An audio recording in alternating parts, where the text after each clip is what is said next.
La yahumuni. Ça ne me dérange pas que le prix du blé il monte ou il descend. Écoutez ce qu'il dit.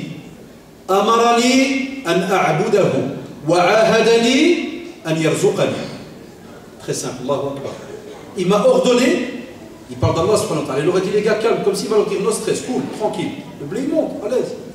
Allah subhanahu wa ta'ala nous a donné l'ordre de l'adorer. Et lui nous a donné sa parole qui est laquelle? Il va nous pouvoir en bien. Alors stop. Et l'autre cas, lorsqu'on a peur de mourir, c'est aussi des fois parce qu'on sait que réellement, on n'a rien foutu de sa vie. Alors là, je te dirais, s'il te plaît, arrête de te couler comme ça, arrête de rester dans cette situation-là, ressaisis-toi. Sta'id billah minash shaitanir rajim, mais commence, mais revois un peu tes fréquentations, tes amis, ton programme, mais Bardalik ne reste pas dans cet état, à y penser tout le temps, parce que pour nous en tant que musulmans, la mort aussi, alhamdulillah, à une certaine manière, à un certain degré, c'est un plaisir. Parce qu'on va vers ce qu'on appelle ce beau voyage qui est et qui se clôturera par la rencontre d'Allah, subhanahu wa ta'ala, et vivre dans les plus hautes sphères et plus hauts degrés du paradis, et rencontrer notre bien-aimé, le prophète Muhammad sallallahu alayhi wa sallam. Et encore à dire là-dessus, Inch'Allah. Donc j'ai une autre question, c'est une sœur qui ne s'estime pas très pratiquante, mais qui aime Allah, qui aimerait savoir comment faire pour se rapprocher d'Allah davantage, notamment en prépa, donc elle aimerait savoir qu'est-ce qui peut l'aider à augmenter sa foi suffisamment pour franchir le cap de la prière. Et en parallèle, elle dit qu'elle a un mari qui ne pratique pas, qui consomme de l'alcool, donc qu'est-ce qu'elle peut faire au sens général? Wallah, chère sœur, tout d'abord qu'Allah subhanahu wa ta'ala renforce ta foi. Wallah, et augmente ta foi. C'est très très important. Et comme tu as remarqué, chère sœur, j'ai fait une invocation. Ça veut dire quoi? Ça veut dire, première chose, si tu es sincère, invoque Allah subhanahu wa ta'ala. Invoque Allah subhanahu wa ta'ala, et spécialement dans les moments où l'invocation, machallah, est exaucée, où elle a un poids élevé. À nos jeunes d'apprendre à se lever. Chère sœur, si tu es sincère, apprends à te lever. Par exemple, si la prière de Sobh, par exemple, elle est à 5 h du matin ou à 6 h du matin, lève-toi avec une petite demi-heure avant. Mets ta petite alarme, lève-toi une demi-heure avant et seul, invoque Allah subhanahu wa ta'ala. Tadarru'. Pas de te forcer, entre guillemets, à faire semblant de pleurer, non. Je crois que tu comprendras ce qu'on veut dire lorsqu'on parle de tadarru', ça veut dire sois vraiment sincère et, entre guillemets, sors tes tripes. Façon de parler. Va loin dans ton corps avec sincérité et vraiment avec dévouement, mais toute seule, tranquille. Spécialement Qiyam al-Layl, très très important, chère sœur. Invoque. Et deuxièmement, tu as eu le courage de poser la question. Pourquoi tu n'as pas le courage de revenir justement vers celui qui t'a créé? Et dis Allahu Akbar, fais tes ablutions, lave-toi, fais tes ablutions et dis Allahu Akbar. Et tu verras, tu vas regoûter à la joie, subhanallah, de discuter, de parler à Allah subhanahu wa ta'ala, parce que c'est le seul qui peut te sauver. Et troisièmement, revois aussi les fréquentations. Mets autour de toi certaines amies, alhamdulillah, et bien choisir, parce que ça je le dis avec toute franchise, bien choisir ses amis. Ni des amis qui sont dans l'extrême, parce qu'on a aussi des gars qui ne demandent pas mieux que quand tu rentres dans la pratique, vous allez voir, il y a des frérots comme ça, ou des sœurs comme ça, à peine tu rentres dans la pratique, il est en guerre. Chère sœur, le djihad, chère sœur, le monde est en feu. Chère sœur, il y a, il y a des jeunes comme ça. Toi, tu veux revenir vers quelque chose qui va te faire goûter Allah subhanahu wa ta'ala, la pratique, et la personne directement ne va te parler que de négatif, mais non-stop. Et c'est ce qu'on a après des fois des jeunes qui pètent un câble et qui font des actes désespérés, ainsi de suite. C'est un peu très rapide, mais vous voyez très bien de quoi je parle. Là, choisis des amis qui vont, alhamdoulilah, te faire avancer de l'avant, qui vont te faire des rappels. Et quatrième point, il y a beaucoup à dire, mais on résume. Quatrième point, un programme pédagogique. Un programme est très très important. Suivi comme ça de cours, de conférences. Et ça, si, alhamdoulilah, tu prends déjà cette petite posologie là, très rapide, alhamdoulilah, ça va déjà couvrir une grosse partie de la blessure. Mais sache que si tu aimes Allah subhanahu wa ta'ala, Allah il t'aime. Allah subhanahu wa ta'ala nous aime tant qu'on fait des pas vers lui. Donc fais-le. Et pour ton mari, qu'Allah subhanahu wa ta'ala le guide, lui ouvre le cœur. Mais pour ton mari, il ne suffit pas tout simplement d'invoquer, il faudra faire aussi quelques petites médiations.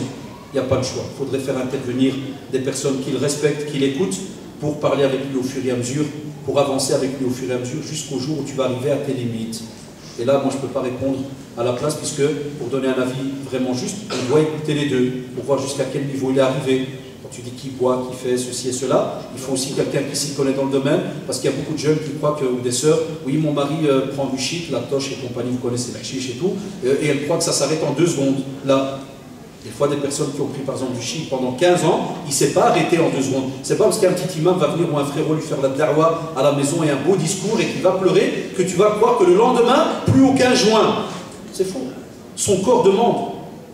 Et ça, il faut s'y connaître un peu là-dedans. Il ne faut pas être gêné de demander des fois à des médecins, des centres spécialisés dans le domaine de l'alcool. Chez nous, par exemple, il y a aussi en France, en Belgique, il y a des unités dans les hôpitaux qui s'occupent spécialement des drogués et de ceux aussi qui sont alcooliques. Parce que le corps commence à pomper, il fonctionne qu'avec ce verre d'alcool. Donc même s'il est sincère ou qu'il voudrait te parler, le gars, il n'arrive pas à suivre. Allahu ta'ala. Donc j'ai une autre question qui concerne la salat. Est-ce qu'on peut faire Doha et la Asr en les groupant sans raison? Primo, enfin sans raison c'est vrai et faux, c'est-à-dire... C'est dommage qu'il n'y a pas de question sur le sujet. Pourquoi de la jurisprudence comme ça sur la prière? C'est pas pour vous taquiner, hein. Il n'y a pas d'autre sur le sujet. En fait, il y a eu un truc qui a été fait. On doit apprendre, hein. Il y a les jeunes. C'est un conseil que je voudrais, s'il vous plaît. Je sais que certains vont peut-être mal le prendre, peut-être, mais je ne pense pas. Aujourd'hui, on parle de sincérité. Vous savez très bien ce que je vous dirais sincère. Mais quand vous venez comme ça et vous profitez d'une conférence sur un sujet, s'il vous plaît, apprenez à poser des questions pour être vraiment bien à l'aise par rapport au sujet. Parce que j'ai remarqué chaque fois qu'on vient dans les sujets, on nous parle beaucoup de mariage, divorce, ceci, cela, alors qu'on parle d'un autre sujet. Et bien ça, dans le domaine pédagogique, c'est important pour vous, et même pour structurer vos connaissances, posez et profitez de poser des questions sur le sujet. Et après, à part, si jamais le professeur a encore un peu de temps, vous pouvez lui demander, par exemple, des questions qui sont hors sujet. Mais profitez, vous avez des personnes qui viennent, ils ont été invités parce qu'ils connaissent, alhamdoulilah, on espère, les sujets qui sont traités. Profitez dans ces sujets-là. Est-ce qu'il y a quelque chose dans le sujet? Oui, on vient d'en apporter une. Comment savoir si Allah est satisfait de nous? Comment savoir s'il nous aime et quelle est la meilleure façon de le remercier? Déjà, subhanallah, comme a dit le prophète sallallahu alayhi wa sallam, Allah subhanahu wa ta'ala, et on le voit, va faciliter ta vie et va te montrer que tu avances comme ça au fur et à mesure, alhamdulillah, en mettant en pratique comme ça certains points bien précis, qui sont les plus connus comme d'habitude, comme vous le savez, en commençant par ta prière, ton comportement, ta manière de fonctionner avec ceux qui sont autour de toi. Mais on te dit, subhanallah, cette question que tu viens de poser, combien de fois elle n'a pas été posée, que ce soit des savants, des ascètes et autres, on le voit dans certains ouvrages, remontez jusqu'à Ibn Qayyim, rahimahullah, Ibn Taymiyyah, et vous allez voir que lorsqu'on demande par rapport à tout ce qui tourne autour de Alamul Ghayb, le monde de l'inconnu, et spécialement l'acceptation des œuvres, cela est entre les mains d'Allah subhanahu wa ta'ala.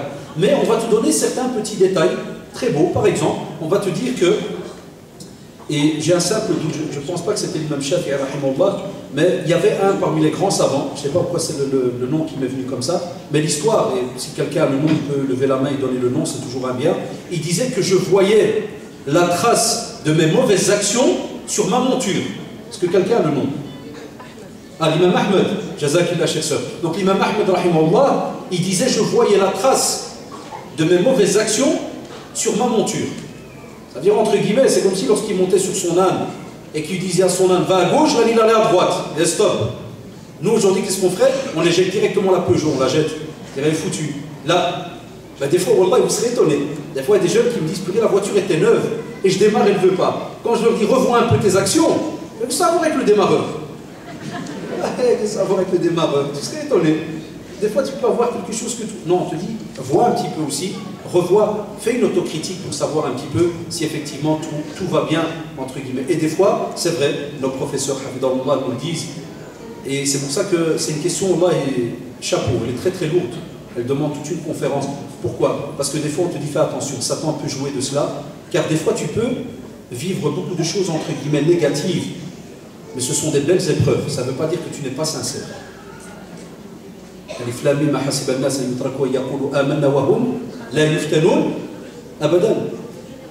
wa ta'ala commence par un i'jaz incroyable en langue arabe, comme pour dire à l'être humain, calme, stop.